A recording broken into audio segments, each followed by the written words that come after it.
semoga dalam keadaan sehat dan tetap semangat mengikuti pembelajaran jarak jauh ya. Pada pertemuan kali ini kita akan membahas mengenai pesaing usaha. Pesaing adalah perusahaan yang menghasilkan atau menjual barang atau jasa yang sama atau mirip dengan produk yang kita tawarkan. Seorang pengusaha diharapkan mampu menciptakan peluang-peluang baru. Hal-hal yang perlu diketahui dari pesaing adalah: yang pertama, kelengkapan, mutu, desain, dan bentuk produk. Yang kedua, harga yang ditawarkan. Yang ketiga, saluran distribusi atau lokasi cabang yang dimiliki. Yang keempat, promosi yang dijalankan. Yang kelima, rencana kegiatan pesaing ke depan. Untuk memantau kegiatan pemasaran pesaing, terdapat istilah analisis pesaing. Kegiatan ini meliputi identifikasi pesaing. Untuk mengetahui jumlah dan jenis pesaing, beserta kekuatan dan kelemahan yang mereka miliki, perusahaan perlu membuat peta persaingan yang lengkap. Identifikasi pesaing meliputi hal-hal berikut. Yang pertama ada jenis produk yang ditawarkan, kemudian ada melihat besarnya pasar yang dikuasai atau market share pesaing, kemudian ada identifikasi peluang dan ancaman, dan yang terakhir ada identifikasi keunggulan dan kelemahan. Kegiatan yang kedua adalah menentukan sasaran pesaing. Setelah kita mengetahui pesaing dan market share yang telah dikuasai, kita perlu mengetahui sasaran dari pesaing dan siapa yang menjadi target mereka selanjutnya. Sasaran pesaing antara lain memaksimalkan laba, memperbesar market share, meningkatkan mutu produk, atau mungkin juga mematikan atau menghambat pesaing lainnya. Kegiatan yang ketiga adalah identifikasi strategi pesaing. Tujuan perusahaan dalam menjalankan usaha atau bisnis adalah untuk memenangkan persaingan. Oleh karena itu, setiap perusahaan memiliki strategi tersendiri untuk mematikan lawannya. Secara umum, strategi-strategi tersebut adalah sebagai berikut. Pertama, strategi menyerang pesaing yang lemah lebih dahulu, kemudian pesaing langsung menyerang lawan, kemudian ada strategi gerilya, dan yang terakhir bertahan terhadap setiap serangan yang dilakukan lawan atau mengimbangi serangan yang dilakukan lawan. Kegiatan yang keempat adalah analisis kekuatan dan kelemahan pesaing.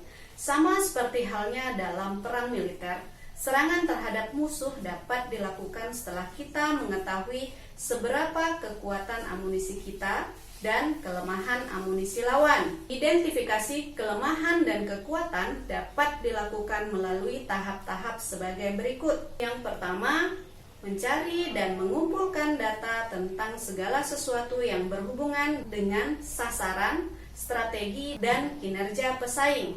Yang kedua, mencari tahu kekuatan pesaing dalam hal keuangan, sumber daya manusia, teknologi, serta lobi di pasar. Yang ketiga, mengetahui market share yang dikuasai pesaing dan tindakan pesaing terhadap pelanggan. Dan yang terakhir, mencari tahu kelemahan pesaing dalam hal keuangan, sumber daya manusia, teknologi, serta lobi di pasar. Kegiatan yang kelima adalah identifikasi reaksi pesaing. Setiap tindakan atau serangan yang kita lakukan, baik secara langsung ataupun tidak langsung, akan menjadi perhatian pesaing. Serangan yang kita lakukan akan menimbulkan reaksi dari pesaing-pesaing kita. Sebagai contoh, beberapa reaksi pesaing terhadap serangan yang dilakukan adalah sebagai berikut. Apabila kita menurunkan harga, akan diikuti pesaing dengan menurunkan harga pula, bahkan mungkin lebih rendah daripada yang kita lakukan. Apabila kita memberikan hadiah berupa undian atau langsung, akan dibalas pula dengan pemberian hadiah yang lebih baik. Apabila kita memberikan diskon dalam jumlah tertentu kepada pelanggan, pesaing juga memberikan diskon yang lebih menarik dengan nilai yang lebih tinggi pula. Apabila kita membebaskan biaya-biaya seperti biaya administrasi, sudah pasti akan diikuti pesaing dengan jumlah biaya yang lebih murah. Dan reaksi pesaing terakhir yang bisa kita lihat adalah apabila kita membuka cabang di suatu lokasi, akan dibalas oleh pesaing dengan membuka cabang di lokasi perusahaan kita. Dan kegiatan yang terakhir adalah strategi menghadapi pesaing. Strategi menghadapi pesaing dapat dilakukan dengan cara melemahkan dan menghancurkan pesaing dengan memasang strategi yang kompetitif.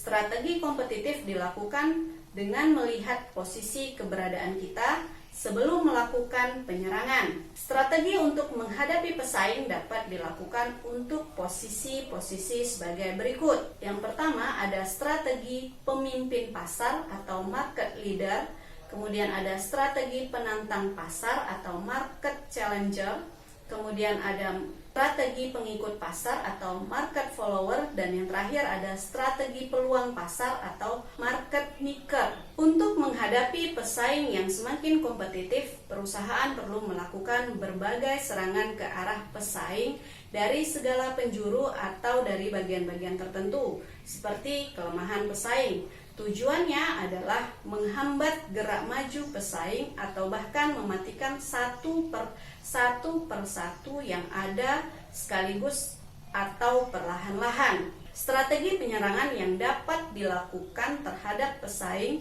terdiri dari 5 cara. Yang pertama ada serangan frontal, yang kedua ada serangan samping, kemudian ada serangan melambung, dan yang terakhir ada serangan gerilya. Dari kegiatan tersebut akan dapat diketahui siapa pesaing kita, apa sasaran yang ingin mereka capai, bagaimana strategi yang mereka lakukan, apa dan di mana kekuatan dan kelemahan pesaing, bagaimana pola reaksi mereka, siapa saja yang perlu diserang lebih dahulu, bagaimana cara menyerangnya, dan pesaing mana yang harus dihindari lebih dulu. Nah, demikianlah video pembelajaran kita pada pertemuan kali ini. Semoga mudah dimengerti, mudah dipahami, dan tetap semangat mengikuti pembelajaran jarak jauh. Wabillahi taufiq wal hidayah. Wassalamualaikum warahmatullahi wabarakatuh.